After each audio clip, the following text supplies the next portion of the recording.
ஆகவே இந்த தேர்தலை பொறுத்தவரைக்கும் சொல்லணும்னா, நம்முடைய கட்சி ஒரு கட்டமைப்பு கொண்டிருக்கக்கூடிய கட்சி. எப்போ நாடாளுமன்ற தேர்தல் முடிஞ்சதோ, நாடாளுமன்ற தேர்தல் முடிஞ்சதற்கு பிறகு நாம் நம்முடைய பணியை தொடங்கிட்டோம். தேர்தல் பணிகள், சட்டமன்ற தொகுதியுடைய தேர்தல் பணியை நம்ம அப்பயே தொடங்கிட்டோம். பாகமுறை அமைச்சோம், பூத் கமிட்டி அமைச்சோம், ஒன்றிணைவும் வா என்ற தலைப்பில் கழக உறுப்பினர்களை சேர்க்க நல்ல பணியை தொடங்கினோம். எஸ்ஐஆர் பணியை முடிச்சோம். அதுக்கு பிறகு இளைஞரணி மண்டல மாநாட்டை நடத்தணும், மகளிர் அணியுடைய மண்டல மாநாட்டை நடத்தணும், பாகமுறைகளை எல்லாம் அழைத்து மண்டல மாநாட்டை நடத்தணும். ஒவ்வொரு தொகுதிக்கும் பொறுப்பாளர்கள் அமைச்சோம்.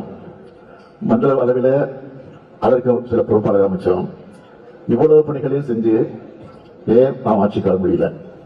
ஆனா எந்த பணியும் செய்யாம வாக்காளரை சந்திக்கல, பாகமுறை நியமிக்கல, பூத் ஏஜென்ட் அமைக்கல, இன்னும் சொல்லணும்னா கவுண்டிங் ஏஜென்ட் கூட பல இடங்கள் நியமிக்கல. அப்படிப்பட்டவர்கள் இன்னைக்கு வெற்றி பெற்று ஆட்சிக்கு வந்திருக்கிறாங்க. அது தவறு இல்லை. ஆனா அது என்ன நடந்திருக்கு? Social media. Social media Instagram சொல்லக்கூடிய அதை பயன்படுத்தி ரொம்ப சுலபமாக சிறு பிள்ளைகளை, குழந்தைகளை பிரச்சாரம் செய்ய வச்சு அவர்களை அவருடைய பேரங்க, அவருடைய தாத்தாக்களை, அப்பாக்களை, அம்மாக்களை, அவங்க வீட்டில் இருக்கக்கூடிய பெரியவங்களை அந்த குழந்தைகள் மூலமாக பிரச்சாரங்களை நடத்தி ஒரு திட்டமிட்ட பணி கடன் முடிந்திருக்கு. ஆக அது நம்முடைய கணக்கு தெரியாமல் போய்விட்டது. ஆனால் இனிமேல் நாம் உஷாராக இருந்து அதையும் முறியடிக்கக்கூடிய வகையில் அந்த பணியை நாம் நிறைவேற்றுவதற்கு திட்டங்களை தான் தீட்டியிருக்கிறோம்.